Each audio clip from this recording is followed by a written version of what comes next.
आप सभी को सादर नमस्कार। तो आज की वीडियो में ताज रावत जी मेडिकल से संबंधित कुछ जानकारी दे रहे हैं। हो सके कि उनकी जो दवाइयाँ हैं हम और हमारे परिवार किसी के नहीं काम आ होती। सके। तो हम ये तो जो वीडियो प्रोग्राम ज़रूर करवाते देखिएगा हैं दोस्तों। और एसक्लीपियस वेलनेस प्राइवेट लिमिटेड, जिसका head office Dwarka Delhi sector 17 में है। 2014 से हमारी कंपनी इस सेक्टर के ऊपर काम कर रही है और आज मुझे बताते हुए बड़ी खुशी होती है और मुझे मैं बड़ा गौरवान्वित महसूस करता हूँ अपने आप को कि मुझे एक ऐसे सिस्टम में काम करने का सौभाग्य मिला है। आज नहीं, हमारी कंपनी को 2 बार सन 2020 के अंदर, सन 2021 के अंदर भारत सरकार के माध्यम से चैंपियन ऑफ चेंज अवार्ड से सम्मानित होने का मौका मिला है, जो पुरस्कार हमको हमारे भूतपूर्व राष्ट्रपति प्रणब मुखर्जी के हाथों से सम्मानित हुआ था। उसके बाद में आज हमारी कंपनी एक चैरिटी चलाती है, जिसके माध्यम से हमारे देश में किसी भी प्रकार की कोई आपदा आती है तो हमारी कंपनी वहां पे बढ़ चढ़ के हिस्सा लेती है। चाहे वो कोविड की बात हो, चाहे वो पुलवामा अटैक की बात करें, चाहे वो राम मंदिर बनाने की बात करें। कभी 11 लाख रुपए का टैक्स डोनेशन किया भारत सरकार को, कभी 20 लाख का, कभी 25 लाख रुपए। इस प्रकार से हमारे देश की सरकार को हमारी कंपनी हर समय पे सपोर्ट करती है। इसके बढ़ते चढ़ते काम को देखते हुए आज बहुत सारी हमारी जो सेलिब्रिटीज हैं उनके माध्यम से हमारी कंपनी को पुरस्कार से सम्मानित होने का मौका मिला। भारत शौर्यश्री रत्न अवार्ड से सम्मानित होने का मौका मिला, संकल्प सिद्धि अवार्ड से सम्मानित होने का मौका मिला, इंडियन बेस्ट सेलिंग अवार्ड से सम्मानित होने का मौका मिला। ये अवार्ड और रिवॉर्ड जो कुछ भी मिले हैं, इसका जो मेन कारण है, जो मुख्य इसकी जो है हकदार, वो है हमारी कंपनी के MD and CEO mister Sanjeev Kumar sir. अगर थोड़ा मैं सर के बारे में बताऊं तो ये एक इंडियन आर्मी से रिटायरमेंट पर्सन है। जब ये रिटायरमेंट हुए तो इन्होंने समाज की जो दशा है उन चीज़ों को देखते हुए एक संकल्प लिया कि अब मैं रिटायरमेंट के बाद कुछ ऐसा करूंगा जिससे हमारे समाज के अंदर लोग बीमार ना रहें और हमारे युवा भाई बेरोजगार ना रहें। ये पर्पज भी इनके दिमाग में तब आया। इनके पापा जी को 16-17 साल से लंग्स की प्रॉब्लम थी। आर्मी के अंदर ज़्यादातर फैसिलिटीज़ फ्री होती हैं, लेकिन उसके बावजूद भी लगातार इलाज करने के बाद भी रिजल्ट नहीं आए। उसके बाद जब ये रिटायरमेंट हुए तो किसी ने इनको सलाह दी कि एक बार आप आयुर्वेद को भी अपनाओ। इनके जब घर में रिजल्ट आया, फिर इन्होंने इसी को अपना विजन बनाया कि आज के बाद मैं इसी चीज के ऊपर काम करूंगा। ना जाने हमारे घर की जैसे, ना जाने कितने लोग मार्केट में ऐसे होंगे जिनके घरों में समस्याएं होंगी। मार्केट में हॉस्पिटलों की बड़ी बड़ी फीस वो चुका रहे हैं, लेकिन उनको इलाज सही नहीं मिल पा रहा है। आज इसी मिशन पे हम भी सर के साथ में कंधे से कंधा मिला के काम कर रहे हैं और पूरे हिंदुस्तान के अंदर आज हेल्थ अवेयरनेस के बारे में जानकारी दे रहे हैं। जैसे कि आप सब लोग जानते हैं, जिस प्रकार से हमारा ये बिल्डिंग बनी है, अगर हम इस पर अच्छी क्वालिटीज का प्रोडक्ट यूज करेंगे, सही अनुपात में रेता, सीमेंट या लोहा लकड़ रखेंगे तो इसकी उम्र ऑटोमेटिक बढ़ेगी। लेकिन अगर हम इस मकान के ऊपर घटिया किस्म का मसाला लगाएंगे तो हो सकता है कि एक बार के लिए ढांचा खड़ा हो जाएगा, लेकिन कुछ सालों में वो गिर जाएगा। उसी प्रकार से मानव बॉडी जो है, हमारी जो ह्यूमन बॉडी है, उसको सही मात्रा में, उसको लंबी उम्र जीने के लिए हमको बहुत सारे पोषक तत्व चाहिए होते हैं, लेकिन उनमें से 7 मुख्य पोषक तत्वों की हमको जरूरत होती है, जिसमें सबसे पहला था पानी, carbohydrate, fat, protein, vitamin, mineral और फाइबर। इसका मतलब हम जो रोज खाना और पीना खाते पीते हैं, उससे हमको इन 7 चीजों की मेन आवश्यकता होती है। लेकिन ये सच्चाई है कि आज हम जो भी खाना पीना खाते हैं, लोगों को इस चीज से कोई मतलब नहीं है कि हमारी बॉडी में किस चीज की कमी हो रही है और किस चीज की अधिकता हो रही है। हम सिर्फ पेट भरने के लिए खाना खाते हैं। अगर सही मात्रा में हमको ये 7 के 7 पोषक तत्व तो सही मात्रा में मिल जाए तो आज भी हम 100 साल की जिंदगी जी सकते हैं बिना किसी बीमारी के।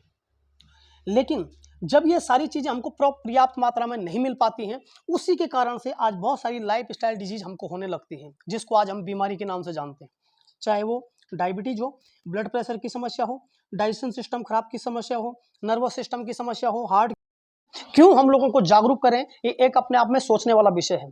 ये इसलिए क्योंकि आज की डेट में अगर हम इस सेक्टर के ऊपर फोकस नहीं करेंगे और अपने समाज में लोगों को इस चीज के बारे में जागरूक नहीं करेंगे, तो एक बहुत बड़ी विकट समस्या हमारे नजदीक आ रही है, जो हम देख तो पा रहे हैं लेकिन हमारे पास उसका कोई उपचार नहीं है। जैसे कि आप देख सकते हैं, आज हिंदुस्तान को डायबिटीज और कैंसर की राजधानी घोषित कर दिया गया है। जिस बीमारी को आज से 20 साल पहले हिंदुस्तान में कोई जानता नहीं था, उस बीमारी का आज हिंदुस्तान हब बन गया है। आज अल्जाइमर की समस्या लोगों को लगातार बढ़ती जा रही है। ज्वाइंट की समस्या, जितने भी जो हमारे गठिया वायु हो सकता है, या जो हम बोलने की जो भी समस्या हमको होती है, उस प्रकार की समस्याओं से हर आदमी पीड़ित हो रहा है। उसके बाद में हार्ट की समस्या लगातार बढ़ती जा रही है। और इसके साथ साथ बच्चों के अंदर हाइपरटेंशन की समस्या। आज आपने देखा होगा, पहले के बच्चे अगर माँ बाप से पिटते थे तो उनको डर रहता था और वो माँ बाप की गाइडलाइन को फॉलो करते थे। लेकिन आज की डेट में बच्चे नहीं, बाप पैदा हो रहे हैं। ये सच्चाई है, क्योंकि वो कहीं न कहीं हाइपरटेंशन के शिकार लगातार हो रहे हैं। ये सारी समस्याओं का जो सबसे बड़ा कारण है, और इस चीज़ के ऊपर अगर आज हमने ध्यान नहीं दिया तो ये बहुत बड़ी दुखदाई बात हमारे लिए हो सकती है, क्योंकि इस बात से एक चीज़ प्रूव होती है, जिस उम्र को खा के हमारे दादाजी गए थे, उस उम्र को खा के हमारे पिताजी नहीं जा पाएँगे। जिस उम्र को खा के हमारे पिताजी जाएँगे, उस उम्र पे हम नहीं जा पाएँगे। और ये सच्चाई है कि अगर आज भी हमने इस चीज़ के ऊपर ध्यान नहीं दिया, तो जिस उम्र को हम खा के जाने वाले हैं, उस टाइम उस उम्र को हमारे बच्चे नहीं आ पाने। इसलिए आज हमको थोड़ा-सा जागरूक करना पड़ेगा और अपने आप को भी जागरूक होना पड़ेगा। क्या गलत हुआ है हमारी लाइफ़ में? जैसे कि यहाँ पे एक चित्र के माध्यम से हमको समझाया गया है। पहले की एक लॉन्ग लाइफ होती थी, लेकिन आज की डेट में शॉर्ट लाइफ हो गई। इसका कारण क्या है? इसको थोड़ा-सा हम समझते हैं। पहले एक बच्चा पैदा होता था तो 99% बच्चे घरों में पैदा होते थे। उसके कोई भी उपचार की ज़रूरत नहीं होती थी। ऐसे में आपने देखा होगा कि पुराने टाइम पे जब बच्चा पैदा होता तो 3-3, 4-4, 5-5 साल तक भी माँ का दूध पीते थे। थोड़ा बड़ा होता था तो उसका अन्नप्राश जो होता था, आटा, चावल, दाल, चीनी, इन्हीं चीज़ों से निर्मित चीज़ें जो बनती थी, उन्हीं से उसका खाना-पीना होता था। खेलना, कूदना, स्कूल जाना, कहीं बाज़ार जाना, वो सब फिज़िकली होता था। तो यही कारण था कि लोग लंबी ज़िंदगी जीते थे, 100 साल तक भी लोग जीते थे बिना, मतलब मरने का कारण सिर्फ़ एक ही था, बुढ़ापा। लेकिन आज की डेट पे 99.9% बच्चे पैदा होते हैं हॉस्पिटलों में। और अगर कोई सक्षम है भी, तो उसको भारत सरकार की कुछ ऐसी योजनाएं हैं जिनके तहत उसको ये फायदा बताया जाता है कि हॉस्पिटल में ही डिलीवरी करवाएं, है ना। अगली चीज कि उसको बचपन से ही या तो हमको किसी और जानवर के दूध से उसका पालन पोषण होगा, जबकि एक शिशु के लिए पहले 6 महीने तो कम से कम उसकी माँ का ही दूध काफी होता है और वही चीज उसके लिए चाहिए होता है। लेकिन विडंबना ये है कि जब दूध ही नहीं बनता है तो पिएगा कहाँ से। उसके बाद बच्चे थोड़ा बड़े होते हैं तो आज लाड प्यार में माँ बाप, चाचा, ताऊ, मामी, दादा जो भी आता है, चिंगम, टॉफी, कुरकुरे, ऐसी चीजें ले जा रहे हैं जो 90% केमिकल से बने हुए हैं, है ना। ऐसे में बचपन से ही जब उनका पोषण गलत है, फिर उसके बाद थोड़ा सा बड़े होते हैं बच्चे तो आज के डेट में डिमांड होती है मैगी, चाउमीन, बर्गर, पिज्जा, ऐसी चीजें खा रहे हैं। थोड़ा सा और बड़ा होते हैं तो कुछ लोग फिर नशे पत्ती में भी लग जाते हैं। तो ऐसे में हम कैसे 100 साल की उम्र जी सकते हैं, ये संभव नहीं है। लेकिन आज हम थोड़ा-सा इस चीज़ के ऊपर बात करेंगे और लगातार हम लोगों से यही चीज़ें चर्चा करते हैं कि हमको थोड़ा-सा इस सेक्टर के ऊपर ध्यान देने की ज़रूरत है। आप बोल सकते हैं कि बीमारी पहले भी होती थी। हाँ, पहले टाइम पे भी कुछ बीमारियाँ होती थी, लेकिन उसको हम बीमारी ही बोलेंगे, वो बीमारी एक्चुअल होती थी। उसको हम बोलते थे हैजा, मलेरिया, डिप्टेरिया, चिकन पॉक्स, काली खाँसी, इस प्रकार की बीमारियाँ होती थी। इसको मैं बीमारी क्यों बोल रहा हूँ? क्योंकि ये हमको बाहरी तौर पे प्रभावित करती थी। जैसे मच्छरों के काट देने से, बैक्टीरिया, वायरस के कारण से बीमारियाँ फैलती थी, चूहों के जूठा खाने से बीमारियाँ फैलती थी। आज गंदगी के कारण हो जाती थी, हाँ, वही बैक्टीरिया, वायरस, वही चीज़ें। तो उसके कारण से ये बीमारी हमको फैलती थी। आज साइंस ने तरक्की की है, इन बीमारियों से कोई मर नहीं रहा है। या तो ये बीमारी किसी को हो नहीं रही है या फिर इनका प्रॉपर इलाज मार्केट में है। लेकिन आज की डेट पे हमारे लिए जो समस्याएँ हैं वो क्या हैं? आज की डेट में ऑस्टियोपोरोसिस, यानी आपने देखा होगा हड्डी खोखला होना, तिरछी होना, लोग थोड़ा-सा फिसलते हैं, 4 फ्रैक्चर आ जाते हैं। पहले टाइम पे लोग गाड़ी का टायर भी चढ़ जाता था किसी के तो पता नहीं चलता था कि गाड़ी का टायर चढ़ गया। हड्डियाँ खोखली हो जाना, तिरछी हो जाना, कमज़ोर हो जाना, वो समस्या। उसके बाद asthma, diabetes, stroke, cancer, hypertension, cardiomuscular, arthritis, obesity, Alzheimer, ये जो बीमारियां हैं, इसमें जैसे भूलने की बीमारी हो गई, मोटापे की बीमारी होगी, गठिया की हो गई, हड्डियों की, हृदय रोग की बीमारी हो गई, यानी चिड़चिड़ापन, भूल जाना, हाइपरटेंशन, डिप्रेशन, ये सब उसी चीज में आता है। कैंसर, दौरा पड़ना, ये सारी बीमारियां जो हैं, ये कोई बीमारी नहीं है। हमारा लोगों को समझाने का मतलब ये है कि ये बीमारियां नहीं है, ये हमारी लाइफ स्टाइल डिजीज बोलते हैं इसको हम। यानी हमारे खुद के गलत खान पान और गलत लाइफ स्टाइल की वजह से जिस बीमारी को हम खुद इनवाइट कर रहे हैं। अब आप मुझे बताइए, जब तक हम अपनी आदतों को ठीक नहीं करेंगे, ये बीमारियों के आप जो मर्जी दवाई खा लो, कुछ होने वाला नहीं है। इसके लिए हमको थोड़ा सा अपना खान पान सुधारना पड़ेगा। इसके बारे में हमको कुछ जानकारी खुद से लेनी पड़ेगी। क्या चीजें हैं, खान पान में क्या गलत हुआ है। जैसे मैंने आपको बताया कि हमारी बॉडी को स्वस्थ तरीके से चलाने के लिए, लंबी उम्र जीने के लिए हमको चाहिए पानी, carbohydrate, fat, protein, vitamin, mineral, fibre, ये चीजें। इन चीजों का सोर्स कहाँ है, किस चीज से हमको ये मिलता है? तो ये हमको मिलते हैं फलों से, सब्जियों से, दालों से, अनाज से, दूध, दही, ऐसी चीजों से। लेकिन हम खा क्या रहे हैं? हम खा रहे हैं बर्गर, पिज्जा, समोसे, चाउमीन वगैरह, जो चीज़ हमको मिल जाती है। यानी हम सीधी भाषा में बात करें तो आज की डेट में हम लोग पेट भरने के लिए खाना खा रहे हैं। हम ये नहीं जानते हैं कि इससे हमको फ़ायदा होना या नुकसान होना है। अब यहाँ पे एक समझने वाली बात है, एक मूर्ख से मूर्ख आदमी, चाहे वो बेवकूफ़ से बेवकूफ़ भी हो, उसको अगर आप बाइक दे दो तो कभी भी भूल से उसमें पेट्रोल की जगह डीजल नहीं डालेगा। क्योंकि उसको पता है बाइक का ईंधन पेट्रोल है ना कि डीजल। क्यों? उसको चाहता है कि भाई मुझे इसकी लंबी लाइफ वो करनी है, वो उसके साथ में कभी भी गलत नहीं करता है। एक 70-80 हज़ार रुपए की बाइक या 1 लाख रुपए की, 1.5 लाख रुपए की बाइक के लिए हम इतना सीरियस रहते हैं कि कभी भी हम उस पे उसके अलावा दूसरा ईंधन उस पे नहीं डालते हैं। लेकिन विडंबना हमारी ये है, जब हमको इसकी पर्याप्त जानकारी नहीं होती है, हमारी बॉडी भी, ह्यूमन बॉडी को बोला जाता है इसके लिए गॉड मेड फूड, यानी जो भगवान के माध्यम से उपलब्ध चीजें जो हमको मुहैया करवाई गई हैं, उसमें हम उसमें वो चीजें डाल देते हैं मैन मेड फूड, जो इंसानों के माध्यम से बना हुआ है। इसी कारण से आज के डेट में ज्यादातर लोगों को समस्याएं हो रही हैं। यहाँ पे एक और सवाल खड़ा होता है कि अगर आज हम इस चीज का बिल्कुल त्याग कर दें और इस चीज को फॉलो कर दें तो क्या आज के बाद हम बिल्कुल बीमार नहीं होंगे? मैं बोलूंगा नहीं, यही का पर्याप्त नहीं है। इसके अलावा भी बहुत सारी ऐसी चीजें हैं जिनके कारण से हमको ये समस्याएं होती हैं। जैसे कि खेती का तौर तरीका।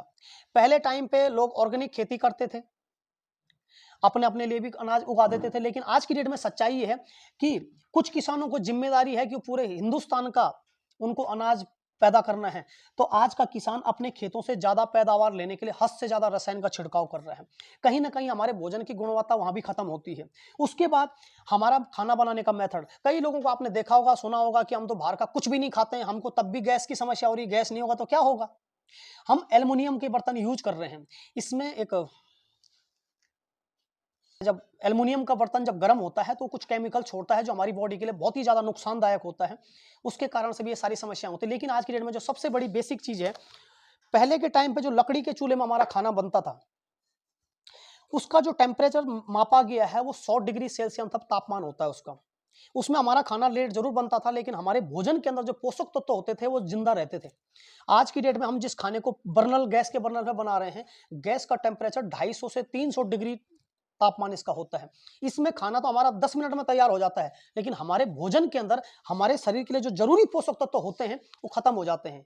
यानी जैसे मैंने आपको बताया कि खाना तो हम खा रहे हैं लेकिन पेट भरने के लिए, उससे हमारी कोई भी जरूरतें पूरी नहीं हो रही हैं। और उसके बाद में एक अगली चीज आती है, कोल्ड स्टोर। आज आप देख सकते हैं, रात की रोटी सुबह बोलते हैं बासी हो गई जी, नहीं खा रहे हम। और ब्रेड मार्केट में महीनों का पड़ा है, बिस्किट मार्केट में महीनों के पड़े हैं, चिप्स कुरकुरे ऐसी चीजें मार्केट में पता नहीं कितने टाइम से पड़ी हुई हैं, हम उनको खा लेते हैं, है ना। तो ये सब कुछ किस चीज का है?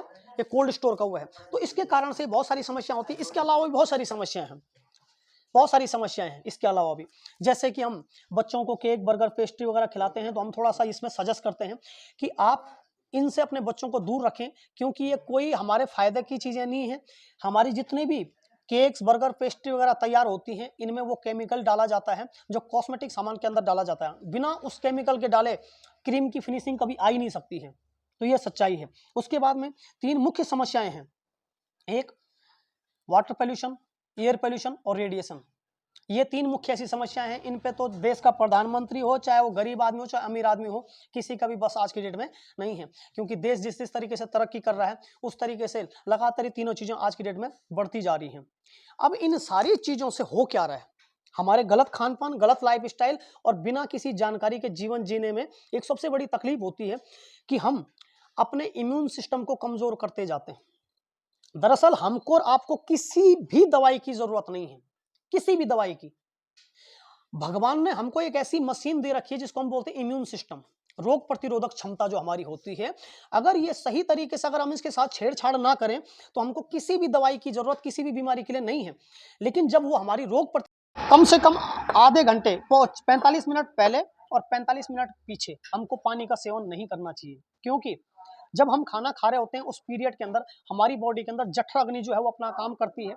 वो उसका काम होता है हमारी बॉडी में जो खाना गया है उसको ऊर्जा के तौर पर रूपांतरित करता है। लेकिन जब हम खाने के साथ साथ पानी की चुस्कियां भी ले लेते हैं तो ऐसे में जठर अग्नि अपना काम नहीं कर पाती है। हमारे जो खाना होता है वो पेट में आमाशय में पड़ा पड़ा सड़ रहा होता है, वो हमको फायदे की जगह हमारी और सारी समस्याओं को पैदा कर देता है।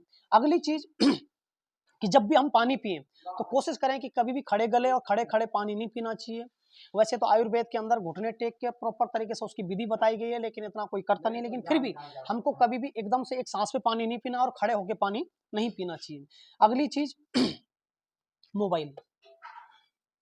आज की डेट में हर घर की आवश्यकता बन चुका है मोबाइल, हर घर में इसने अपने लिए जगह बनाई है। लेकिन आज मोबाइल के जितने फ़ायदे हैं उससे कई ज़्यादा इसके नुकसान हैं। अगर हमको इसके नुकसानों के बारे में जानकारी नहीं है तो ये बहुत सारी दिक्कतें हमारे घरों में कर सकता है। एक छोटा-सा फैक्ट आपको ज़रूर बताना चाहता हूँ।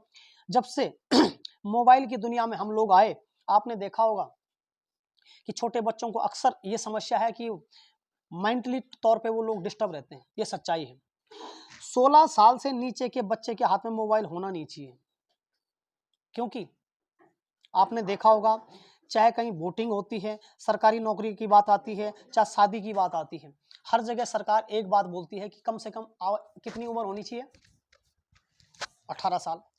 क्यों होनी चाहिए? क्या होता है ऐसा? क्योंकि हमको खुद भी पता नहीं है। बस हमको पता है कि 18 साल से नीचे की ना तो शादी अलाउ, ना वोटिंग अलाउ, ना नौकरी अलाउ। लेकिन उसका साइंटिफिक हमको पता नहीं है कि क्यों बोला जाता है ऐसा। इसके पीछे का सिंपल सा एक कारण है कि 16 साल से नीचे के बच्चों के बहुत सारे ऐसे हार्मोन्स होते हैं जो डेवलप नहीं हो पाते हैं, जिसको हम सीधी भाषा में बोलते हैं, सोचने, समझने और डिसीजन लेने की जो उनकी क्षमता होती है, वो पूर्ण रूप से उनके कंट्रोल में नहीं होती है, वो विकसित नहीं हो पाती है। ऐसे में मोबाइल जो है, वो हमारे नॉर्थ पोल से भी खतरनाक मैग्नेटिक चुंबक इसके अंदर है। अगर आपने सुना होगा या जानते हैं आप, तो हिमालय पर्वत हर साल 1 सेंटीमीटर, 2 सेंटीमीटर बढ़ता है। क्यों? क्योंकि वो पृथ्वी की सतहों को अपनी तरफ खींचने की महारत हासिल करता है। उसके अंदर नॉर्थ पोल जिसको हम बोलते हैं। तो ऐसे ही हमारा जो मोबाइल फ़ोन है, इसके ये भी कहीं न कहीं तरंगों के ही माध्यम से कनेक्ट होता है। इसके माध्यम से आज सबसे ज़्यादा रेडिएशन की क्षति, सबसे ज़्यादा जो कारण है, वो है मोबाइल फ़ोन। इसी के साथ-साथ हमको कभी भी मोबाइल जब हमारा चार्ज होता है, उसका उस टाइम पे यूज़ नहीं करना है। मोबाइल की बैटरी जब हमारी लो होती है, उस टाइम पे हमको इसका यूज़ नहीं करना है। और सबसे बड़ी महत्वपूर्ण चीज़ मोबाइल के बारे में, कभी भी रात को सिरहाने की तरफ, सर की तरफ हमारा मोबाइल नहीं होना चाहिए। क्योंकि रात को जब हमारा मोबाइल फ़ोन हमारी सर की तरफ रहेगा, अभी हम बैठे हैं, हमारा ब्लड का फ्लो थोड़ा धीमा रहता है, खड़े हो जाएँगे तो और धीमा हो जाएगा, लेकिन जब हम सो जाते हैं तो हमारा खून का फ्लो जो बहुत हमारी बॉडी में बहुत तेज़ी में काम करता है। ऐसे में मोबाइल के अंदर जब मैसेजेस आते हैं या फिर उसकी रिंगटोन आती है कुछ भी, तो उस टाइम पे क्लॉटिंग की समस्या हो सकती है। ऐसा नहीं है कि 100% होगी, लेकिन ये समस्या हो सकती है। बहुत सारी जगह पे ये घटना हुई भी है। ऐसे में क्या होता है कि जब मोबाइल जब बजता है या मोबाइल में जब फ़ोन कॉल्स आते हैं, मैसेजेस आते हैं, उस टाइम